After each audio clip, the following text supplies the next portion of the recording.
na yung tindahan ni Mother. Pinabayaan. Wala nang paninda.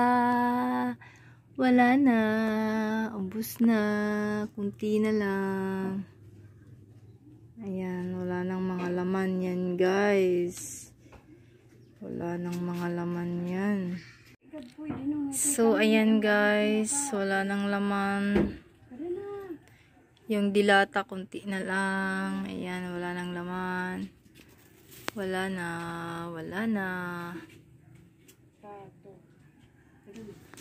Alam nyo kasi guys, kaya walang nag-aasikaso sa tindahan ni mama kasi kami may mga trabaho kami, pumapasok kami araw-araw. Tapos si mama nasa Manila, pati yung asawa niya nasa Manila sila. So ayan, walang nagbabantay, walang nagro-grocery para mamili ng mga paninda.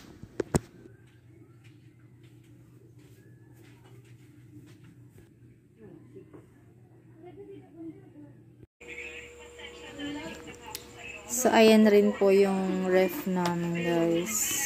Wala rin laman. Ayan.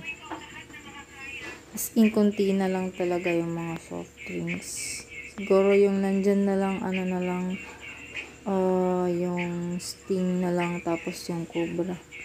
Ayun na lang po yung meron dyan. Napapabayaan na. Pero, hayaan nyo guys, kasi uuwi na rin naman si mama. Pagka-uwi niya, siguro babalik na ulit yung tindahan namin na punong-puno. Pupunuin namin yan guys. Yan. Pati yung freezer, ayan, ice na lang ang laman. So, yun lang po, update lang sa tindahan ni mama. So, ayan, thank you for watching. Please subscribe and see you in my next vlog. Sana loobin, mapuno po namin yan.